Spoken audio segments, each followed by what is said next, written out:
Est-ce que tu as aimé mon imitation de bébé Yoda? Non, elle est pas ouf. Aujourd'hui, je vais t'expliquer comment moi et mon ami Paul avons réalisé bébé Yoda en 6 heures. Donc dans cette vidéo, je vais t'expliquer comment on a fait la modélisation, le texturing, l'image 3D et le compositing. Avant de commencer cette vidéo, je voulais juste te dire que je te fais gagner un Stream Deck en partenariat avec Start sur mon Instagram. Alors je te laisse aller voir le post Instagram du concours pour que tu puisses participer. Un Stream Deck, c'est vraiment super cool et même pour la 3D, les effets visuels, pas que pour les lives. Alors va sur mon Instagram, c'est atom_visual. The Mandalorian, cette série qui a beaucoup fait parler, surtout grâce à bébé Yoda. Ça a vraiment fait le buzz tout simplement parce qu'il est ultra mignon. Et dans la série, ils utilisent à 90% du temps où tu vois bébé Yoda un animatronique. En gros, c'est une sorte de petit robot télécommandable à distance pour le faire bouger. Tu le vois d'ailleurs dans la série, il a des mouvements plutôt rigide, il est pas fluide. C'est un petit peu le même procédé qu'ils ont utilisé sur le film Gremlins. D'ailleurs, Gizmo et bébé Yoda se ressemblent vachement. Je sais pas ce que tu en penses, mais moi je trouve que si. Mais nous, on n'a pas des talents d'animatroniqueur, je sais même pas comment ça se dit,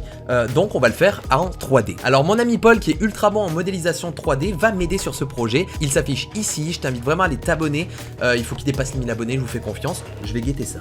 Et du coup, j'ai contacté Paul, j'ai dit, allez go, vas-y, on fait bébé Yoda en 6 heures. Et il m'a dit, ça va être compliqué parce que ce genre de truc, il faut quand même plusieurs jours, voire semaine pour avoir un truc bien détaillé. Mais il a fait son mieux et tu vas voir que le résultat est plutôt sympathique. Alors Paul utilise le logiciel qui s'appelle ZBrush. Alors ZBrush est un logiciel de modélisation organique et ça va nous permettre de sculpter comme si on sculptait avec de la vraie matière et qu'on en enlevait, qu'on en rajoutait. D'ailleurs, si tu veux tester ZBrush, il y a quelques jours ils ont sorti une version gratuite. Donc je te mets le lien dans la description, c'est complètement gratuit, il y a juste des fonctionnalités en moins comparé au ZBrush normal, mais tu peux t'essayer à la modélisation 3D. Donc la modélisation sur ZBrush se travaille avec une tablette graphique, ça c'est une Wacom Intuos, mais en général les modeleurs 3D travaillent avec une Cintiq, c'est une tablette graphique avec un écran carrément dessus, c'est comme si tu prenais ton écran de PC et que tu dessinais dessus comme ça. Je te conseille de pas le faire, tu vas le ruiner, mais une Cintiq c'est fait pour ça. Donc là tu vois des images de Paul en train de modéliser sur ZBrush. Donc comme tu peux le voir au début, il part d'une simple sphère et ensuite il va rajouter de la matière. Donc comme tu peux le voir au début, ça ressemble à absolument rien, c'est dégueulasse. Pendant au moins 45 minutes, 1 heure,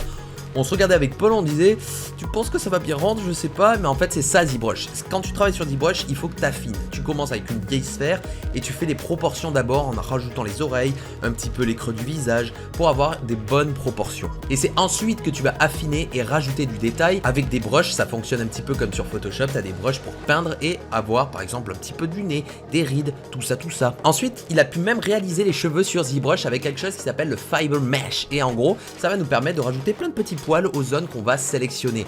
Donc comme tu as pu le voir, bébé Yoda a une légère calvitie, c'est même pas une calvitie, c'est une pilosité très faible, très peu dense. Et bien ça on va le faire dans ZBrush directement. Ensuite vient le moment à texturer notre modèle 3D. Paul a fini le modèle 3D, comme tu peux le voir, il a fait des fringues et tout, c'est super cool. Et maintenant Paul va faire le texturing dans Substance Painter. Substance Painter qui est un logiciel racheté par Adobe il y a quelques années, quelques années je crois, 1 an ou 2, et ça va nous permettre de, comme Photoshop, pouvoir peindre sur nos objets 3D. Et ça marche vraiment bien, comme tu peux le voir ici, il a fait le corps de bébé Yoda, mais il a fait aussi le visage grâce à des textures où tu vas pouvoir par exemple rajouter une couleur que dans les endroits creux du visage. Et comme Adobe a racheté la compagnie Allegorithmic, qui est une compagnie française d'ailleurs, eh bien ils ont incorporé beaucoup de brushes et c'est super facile de travailler dedans, donc c'est vraiment top. Du coup Paul a terminé le texturing sur Substance et maintenant c'est à moi de récupérer tout ça pour faire une jolie image dans Cinema 4D avec Octane. Donc c'est là où je vais créer mes shaders basés sur les textures de Substance Painter pour faire donc notre bébé Yoda. Et c'est là où je vais devoir faire une composition.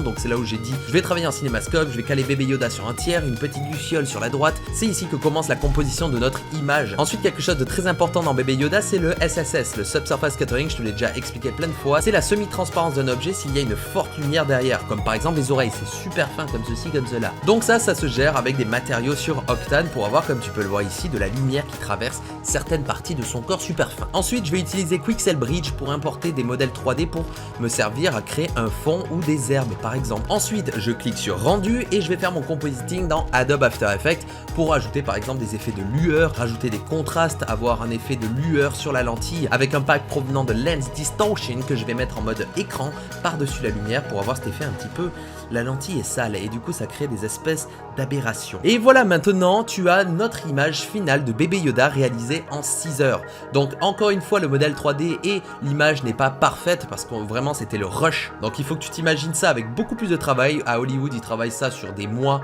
et des mois. Mais je sais pas ce que tu en penses, mais je trouve que Paul a vraiment fait un travail incroyable. Donc encore une fois, je lui fais un petit peu de promo, va voir son compte Instagram, il le mérite. Après, je me suis amusé à refaire une image 3D avec bébé Yoda. Celle-ci, je te la trouve un petit peu plus aboutie dans l'éclairage et la composition. Je la trouve plus cool. Voilà, c'est la fin de cette vidéo. J'espère qu'elle t'aura plu. Si tu aimes bien ce concept, on pourrait essayer de le refaire avec d'autres personnages qui pourraient sortir. Tu as juste à nous le dire et on peut s'amuser à créer des personnages sur ZBrush en un laps de temps très court. En tout cas, n'hésite pas à partager cette vidéo à tes amis et à t'abonner à la chaîne si c'est pas déjà fait. N'hésite pas à aller participer à mon concours pour gagner un Stream Deck. Toutes les informations sont dans le post. On se retrouve très prochainement pour une nouvelle vidéo. C'était Atom. Ciao.